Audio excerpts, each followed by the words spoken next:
Hey everyone, this is Evolution, Behavior, and Teeth, Take 2.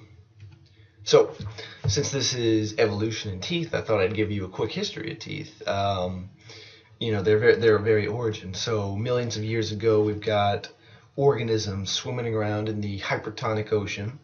A lot of minerals, very taxing on their kidneys to osmoregulate. So, the universe, wanting to be lazy, figures out that, hey, we can deposit this, and it's that's just the lazier option. So we get the rise of the exoskeleton on the outside of the fish body, and that is believed to have shifted from the outside to the inside, and that shift actually originates in the mouth with teeth-like structures, and that allows the organisms to catch food more easily, and then eventually catch prey, and we get more active, bigger, stronger predators. And so teeth are actually a huge part of our history as vertebrates. So let's fast forward millions of years again to humans. Oops, here we go. Dentition and human evolution. So teeth are a huge part of our history, and not just unique to us, but all organisms with teeth. They are involved in digestion or mastication, a fancy word for chewing, communication, sexual selection, suspense, health, and behavior. So a lot of aspects of our lives and the lives of many other animals. So J.T. Robinson, pre-hominid dentition and hominid evolution. What he did was he looked at different humanoid species of the past and compared their teeth with a mathematical formula. Length plus breadth divided by 2. This allowed him to look at teeth and give, kind of have a universal comparison method. And by examining the physical dimensions of the teeth, he learned a lot more about the lifestyle of these past humanoids. So, and with the teeth, we've got different types. Humans have heterodont dentition, which means we have specialized teeth. Some for cutting and shearing, others for crushing and grinding. And these terms: incisor, canine, premolar, molar. I'm sure those are all familiar.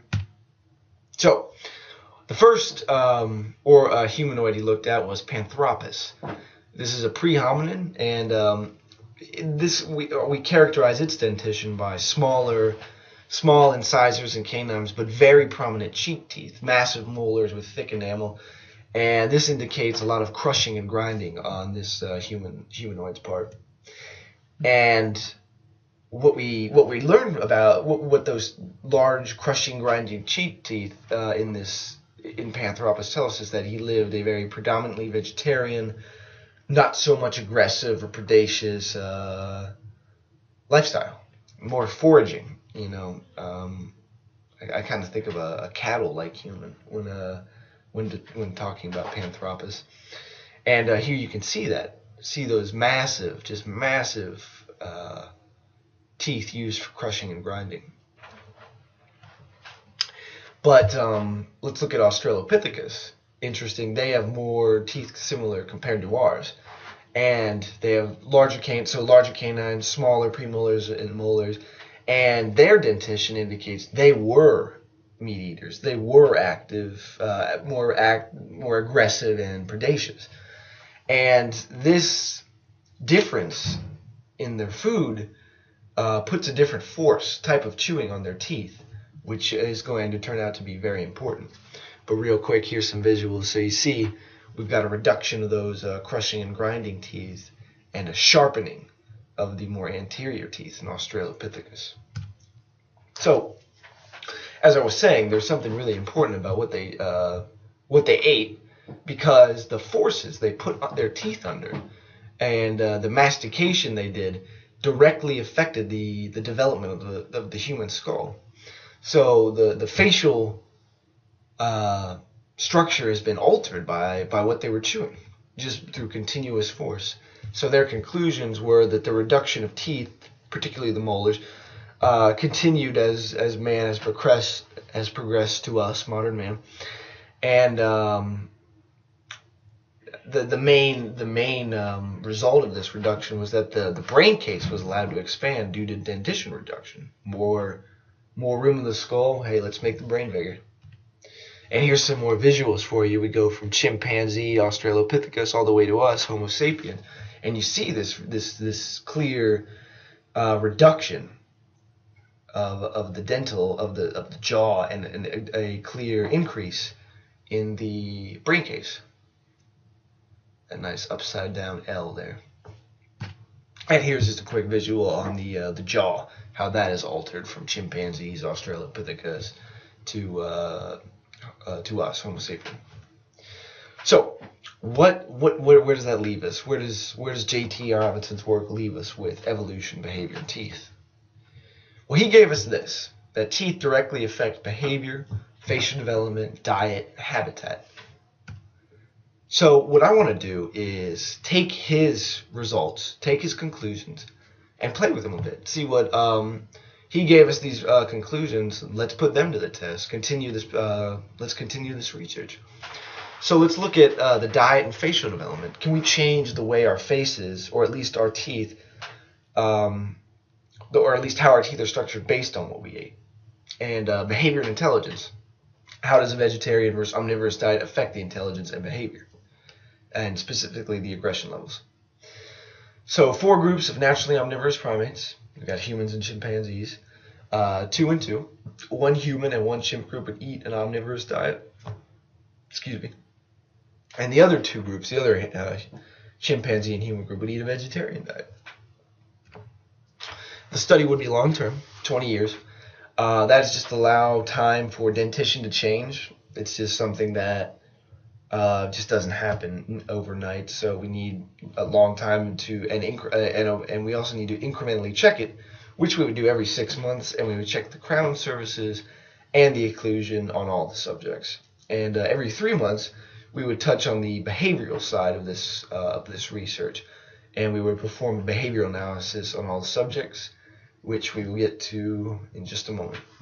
So to measure intelligence, I'd like to use IQ tests for the humans and an equivalent format of IQ tests for the chimpanzees, such as sign language capability and pattern recognition. We're basically just seeing, what their brain activity is looking like, what level are they at mentally.